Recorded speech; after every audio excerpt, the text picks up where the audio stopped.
Hello students, welcome to Math and Science Study with SM. Hope you all are fit and fine and practicing math every single day. Remember that math means practice, so keep practicing. Subscribe now and press the bell icon. Never miss an update.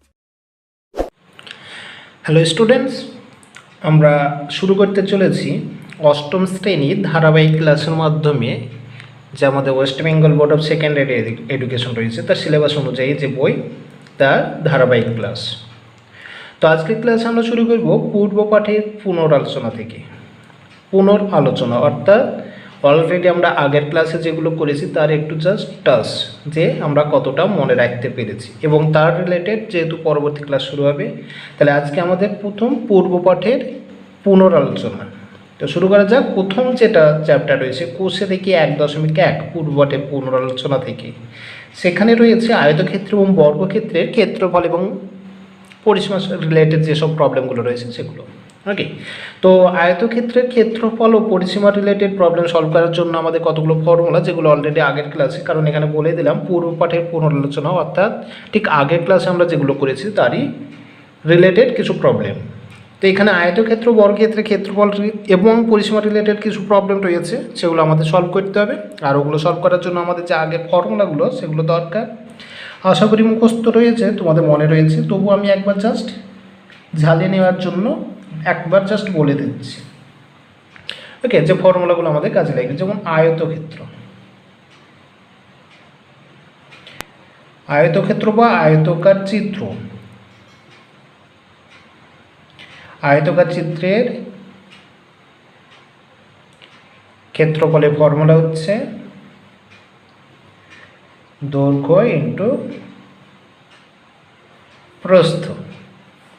একইভাবে আয়তকার চিত্রের পরিসীমার formula 2 into দৈর্ঘ্য যোগ প্রস্থ। বর্গক্ষেত্রের বা বর্গাকার চিত্রের ক্ষেত্রফল আমরা জানি বাহু ইন্টু বাহু, বা আমরা এক কথায় বলতে পারি সেটা বাহু স্কোয়ার, তাই তো? বাহু স্কোয়ার বা বাহু ইন্টু বাহু লিখি। বা বর্গাকার চিত্রের পরিসীমা সেটা হচ্ছে 4 ইন্টু একটি বাহুর দৈর্ঘ্য, 4 ইন্টু একটি বাহুর দৈর্ঘ্য বা একটি বাহু। এই হচ্ছে চারটি ফর্মুলা সাধারণত আয়তক্ষেত্র এবং বর্গক্ষেত্রের ক্ষেত্রফল ও পরিসীমা নির্ণয়ের জন্য। এবং পূর্ব পাঠের এই পুনরালোচনা থেকে আমাদের এই টাইপের প্রবলেমগুলো রয়েছে। তো এখানকার যে প্রথম প্রবলেমটা রয়েছে সেটা হচ্ছে 2 নম্বর প্রবলেম থেকে শুরু করছি। 1 নম্বরের শর্ট রয়েছে যেটা তোমরা নিজেরা করবে, বুঝে বুঝে আমরা শুরু করছি 2 নম্বর প্রবলেম। আমিনাদের বাড়ির আয়তক্ষেত্রাকার উঠানের দৈর্ঘ্য 6 মিটার ও প্রস্থ 4.2 মিটার। ওই উঠানের মাঝখানে 3.5 মিটার ইন্টু 2.5 মিটার মাপের একটি আয়তক্ষেত্র 17 ইঞ্চি পাতলাম। 17 ইঞ্চি বাদে বাকি উঠানের ক্ষেত্রফল হিসাব করে লিখি। তাহলে আমিনাদের আয়তকার উঠান রয়েছে যার মাঝখানে একটা 17 ইঞ্চি পাতা রয়েছে, 17 ইঞ্চি বাদ দিয়ে বাকি উঠানের আমাদের ক্ষেত্রফল বার করতে হবে। তাহলে আমরা যদি একটা চিত্রের মাধ্যমে বোঝার চেষ্টা করি, এটা ধরে নিলাম আমরা সেই আয়তকার উঠান, যে উঠানের ক্ষেত্রফলটা আমাদের বলে দৈর্ঘ্য এবং প্রস্থ বলে দিয়েছে, দৈর্ঘ্য 6 প্রস্থ 4, এবং এর ঠিক মাঝখানে একটা 17 ইঞ্চি, মাঝখানে বলতে গেলে মধ্যবর্তী যে কোনো জায়গায় হতে পারে, একটা 17 ইঞ্চি পাতা রয়েছে। 17 ইঞ্চি বলতে গেলে জাস্ট একটা বসার জায়গা বলতে পারো, যেটা পাতা রয়েছে, যেটা 3.5 আর 2.5 মিটার চওড়া। আমাদের যেটা প্রশ্ন সেটা হচ্ছে এই 17 ইঞ্চি বাদ দিয়ে যে ফাঁকা জায়গাটা অর্থাৎ বাকি যেটা রয়ে থাকলো, এই যে জায়গাটা, এটার ক্ষেত্রফল আমাদের বার করতে হবে। কীভাবে বের করা যেতে পারে? আমরা এক কাজ করতে পারি, পুরো উঠানের ক্ষেত্রফল থেকে 17 ইঞ্চির ক্ষেত্রফল বের করে সেটা বিয়োগ করে দিলে আমরা ফাঁকা জায়গাটা পেয়ে যাব। ওকে, তাহলে আমরা ওটাই করতে চলেছি, অর্থাৎ পুরো উঠোনের ক্ষেত্রফল বার করব এবং সেখান থেকে 17 ইঞ্চি যেটা রয়েছে মাঝখানে এর ক্ষেত্রফলটা বিয়োগ করতে চলেছি, যাতে করে আমরা ক্ষেত্রফল পেয়ে যাব ফাঁকা জায়গাটার। তাহলে আমরা প্রথমে যেটা বার করব কি, আয়তকার উঠানের মোট ক্ষেত্রফল। আয়তকার উঠানের ক্ষেত্রফল। আয়তকার উঠান ক্ষেত্রফলের ফর্মুলা আমাদের জানা আছে দৈর্ঘ্য ইন্টু প্রস্থ। এখানে দৈর্ঘ্য রয়েছে 6 আর প্রস্থ রয়েছে 4 বর্গ মিটার সমান 24 বর্গ মিটার। ওকে, এবার আমরা বের করব এখানে যে 17 ইঞ্চি পাতলাম সে 17 ইঞ্চির ক্ষেত্রফল।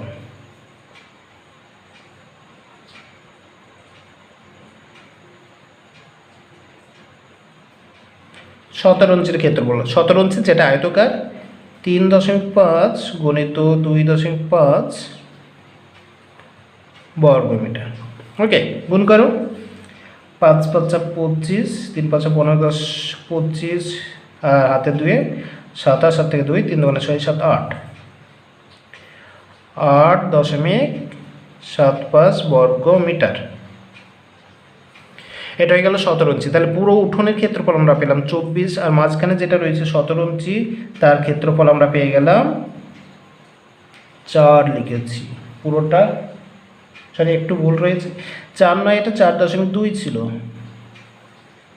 তাহলে এটা 4.2। তাহলে গুণফলটা একটু আলাদা হবে, 6 দুগুণে 12 2 4 25 25.2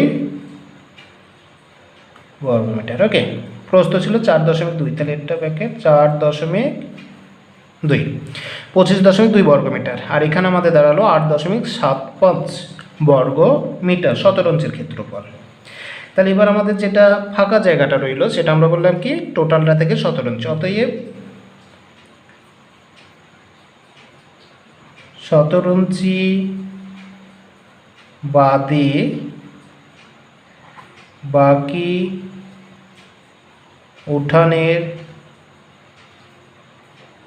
ক্ষেত্রফল টোটালটা 25.2, এখান থেকে আমরা 8.75 বিয়োগ করে দেবো, তাহলে আমরা পেয়ে যাব যেটা ফাঁকা ছিল সেই উঠানের ক্ষেত্রফল।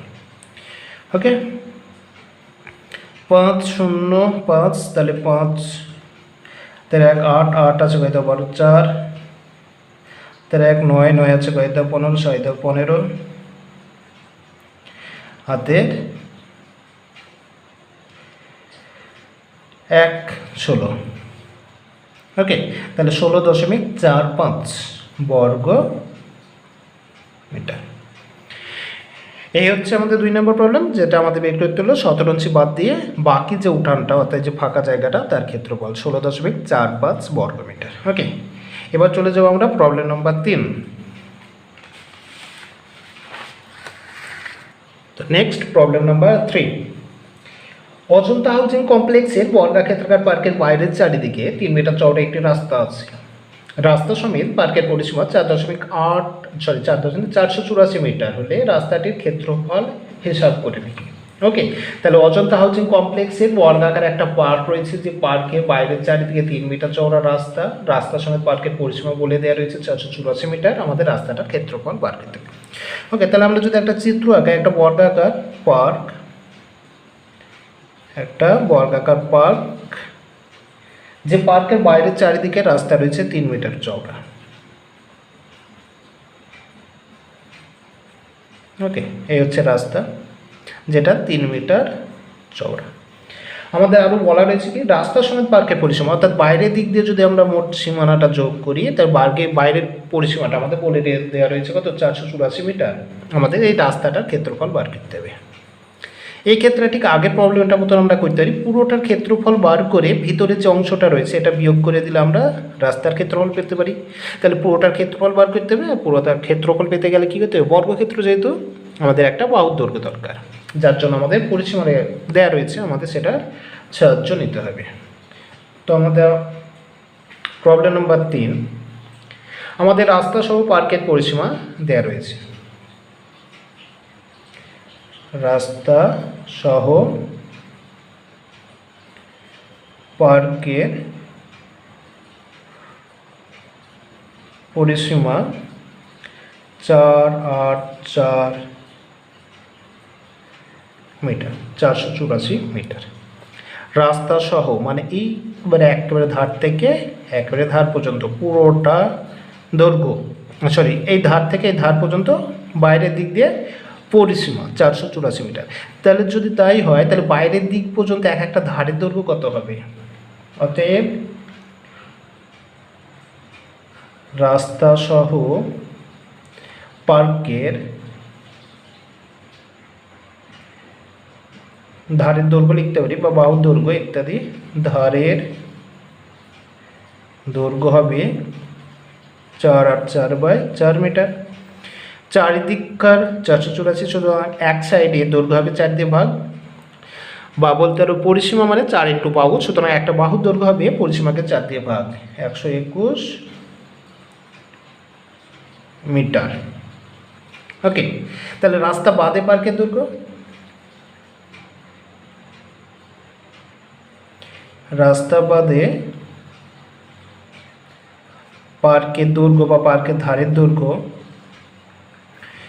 রাস্তা সহ 121 মিটার।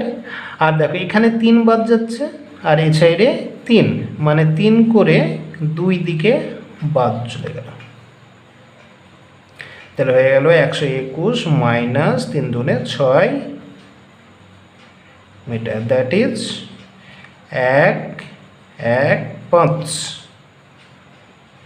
115 মিটার। তাহলে রাস্তা সহ যদি পার্কের দৈর্ঘ্য দেখি সেটা হলো 121 মিটার, এবং রাস্তা বাদ দিয়ে পার্কের দৈর্ঘ্য সেটা হলো 115 মিটার। এবার আমরা কি বললাম, পুরোটা ক্ষেত্রফল থেকে আমরা পার্কের ক্ষেত্রফল বাদ দেব। তাহলে রাস্তা সহ পার্কের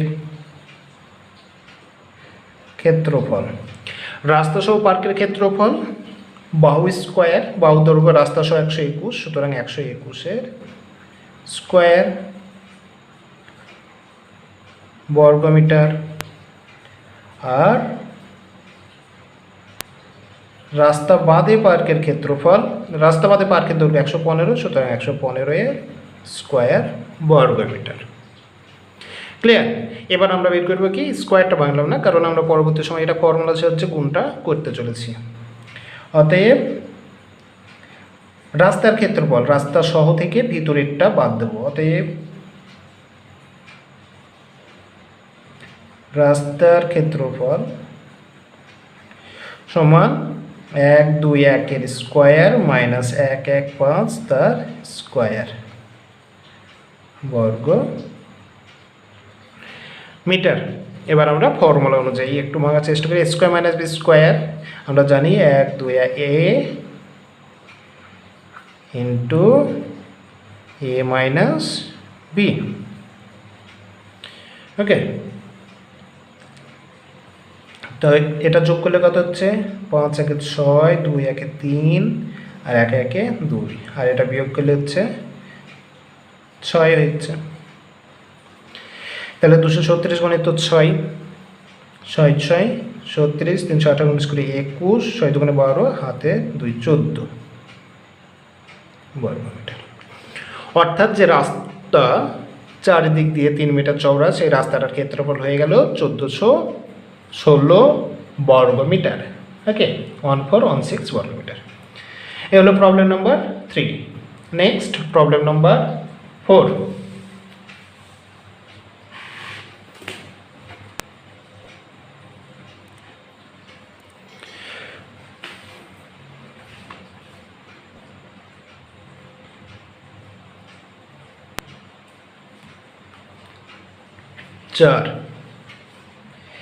মিহিরদের আয়তক্ষেত্রাকার বাগানের দৈর্ঘ্য 50 মিটার এবং প্রস্থ 30 মিটার।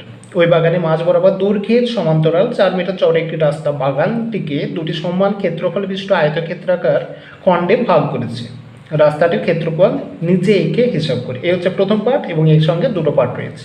তাহলে প্রথম যেটা রয়েছে সেটা যদি আমরা চিত্র আঁকা দেখাই, একটা আয়তাকার বাগান রয়েছে, যে বাগানের দৈর্ঘ্য বলে দেওয়া রয়েছে 50 আর প্রস্থ 30 মিটার, এবং মাঝ বরাবর দৈর্ঘ্যের সমান্তরাল, মানে এই সোজা একটা রাস্তা রয়েছে যে রাস্তাটা 4 মিটার চওড়া। ওকে, তাহলে আমাদের প্রথম যে কাজটা করতে হবে, এই রাস্তাটির ক্ষেত্রফল নির্ণয় করতে হবে। দেখো রাস্তাটা নিচে একটা আয়তক্ষেত্র তৈরি হয়েছে, যার দৈর্ঘ্য কত হবে, এই মাথা থেকে এই মাথা অর্থাৎ 50, তাহলে দৈর্ঘ্য 50, আর প্রস্থ মানে কতটা চওড়া, যেটা 4 মিটার দেওয়া রয়েছে। সুতরাং 4-এর প্রথম প্রবলেমের যে উত্তর সেটা হবে রাস্তাটির ক্ষেত্রফল বা বলতে পারি দৈর্ঘ্যের সমান্তরাল যেটা রয়েছে, দৈর্ঘ্যের সমান্তরাল রাস্তার ক্ষেত্রফল সমান রাস্তার দৈর্ঘ্য ইন্টু প্রস্থ। রাস্তাটার দৈর্ঘ্য এখান থেকে এতটা মানে 50 ইন্টু প্রস্থ, প্রস্থ মানে চওড়া 4 বর্গ মিটার, অর্থাৎ 4×5 = 20, 200 বর্গ মিটার। এটা হলো প্রথম 4-এর প্রবলেম। এবার 4-এর সঙ্গে রিলেটেড দুটো প্রশ্ন ই এবং বি। 4-এর ই, যদি 4 মিটার চওড়া রাস্তাটি বাগানের মাঝ বরাবর প্রস্থের সমান্তরাল হতো এবং বাগানটাকে দুটি সমান খণ্ডে বিভক্ত করতো, তবে রাস্তাটির ক্ষেত্রফল কী হতো? অর্থাৎ আমাদের এবার চিত্রটা কিছুটা এইরকম যে একই জমি থাকলো কিন্তু রাস্তাটা এবার প্রস্থ বরাবর রয়েছে, চওড়া সেই একই, মানে এটা টোটাল 50, এটা টোটাল 40। তাহলে এবার রাস্তার ক্ষেত্রফল কত হতো? এই ক্ষেত্রে দেখো রাস্তাটা দৈর্ঘ্য এটা হতো, প্রস্থ এটা, তাহলে এটা কত? দৈর্ঘ্য 40 আর প্রস্থটা সেই 4, কারণ 4 মিটার চওড়া। অর্থাৎ রাস্তাটি প্রস্থের সমান্তরাল হলে ক্ষেত্রফল হতো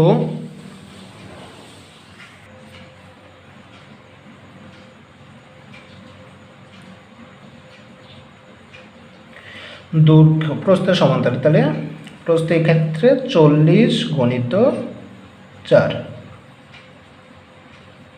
4 × 16 অর্থাৎ 160 বর্গ মিটার। ওকে, 30 ছিল তো, প্রস্থটা 30, তাহলে এখানে দৈর্ঘ্য হয়ে যেত 30, 3 × 4 = 12, মানে 120 বর্গ মিটার। অর্থাৎ রাস্তাটা দৈর্ঘ্য বাদে যদি প্রস্থের সমান্তরাল হতো এবং 4 মিটার চওড়া হতো, তবে ক্ষেত্রফল হয়ে যেত 120 বর্গ মিটার। ওকে, নেক্সট পোর্শনটা যেটা বলেছে আমাদের প্রবলেম নাম্বার 4-এর বি,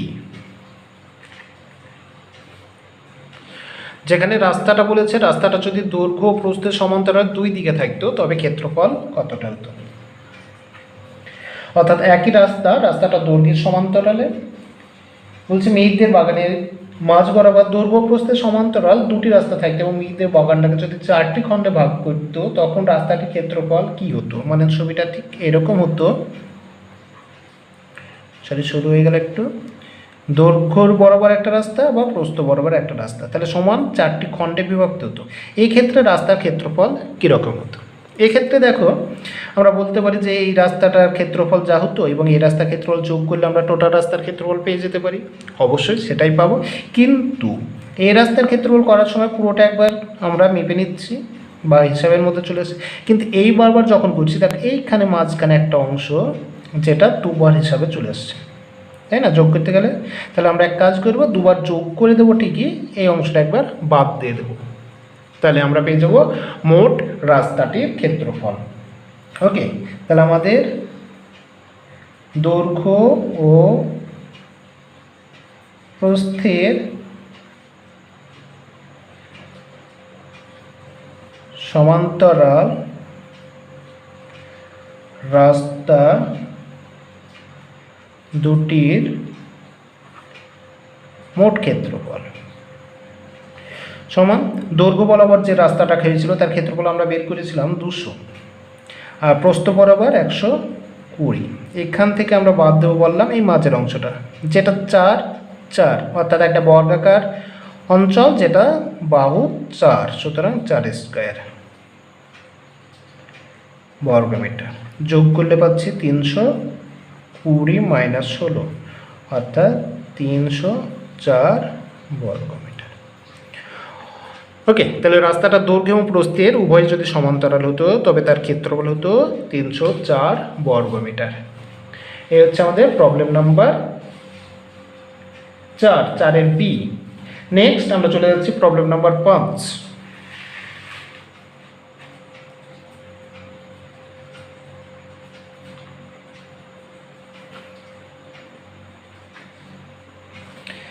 1 নম্বর প্রবলেম, আমাদের বাড়ির পাশে পাপিয়াদের আয়তক্ষেত্রাকার জমি আছে। ওই আয়তক্ষেত্রাকার জমির দৈর্ঘ্য 48 মিটার এবং প্রস্থ 26 মিটার। পাপিয়ারা তাদের জমি চারিদিকে 4 মিটার ছেড়ে বাড়ি তৈরি করবে। হিসাব করে দেখি পাপিয়ারা কত বর্গ মিটারে বাড়ি তৈরি করবে। মানে আমরা যদি এটা চিত্র আকারে দেখি তবে আমরা দেখতে পাচ্ছি একটা আয়তকার জমি রয়েছে,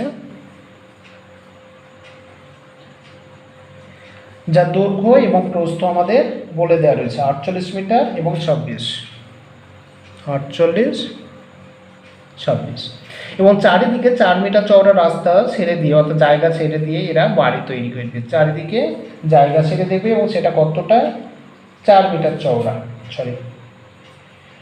4 মিটার চওড়া। তাহলে এখানে 4 মিটার, এদিকে 4 মিটার, এদিকে 4 মিটার, 4 মিটার দিয়ে এই অংশটায় বাড়ি তৈরি করবে। আমাদের এই অংশটা ক্ষেত্রফল বার করতে হবে। ওকে, তাহলে এটা আয়তাকার, এটা দৈর্ঘ্য এবং প্রস্থ পেয়ে গেলে হয়ে যাবে। তাহলে মোট দৈর্ঘ্য 48, 48 থেকে এই অংশটা বাদ যাবে, এই অংশটা বাদ যাবে। তাহলে ভিতরে অংশের দৈর্ঘ্য কত হবে, 48 থেকে এখানে 4, এখানে 4 বাদ, একইভাবে প্রস্থ। তাহলে আমরা বলতে পারি যেটা রয়েছে বাড়ি তৈরি যে জমি করবে তার দৈর্ঘ্য কতটা হবে, বাড়ি তৈরি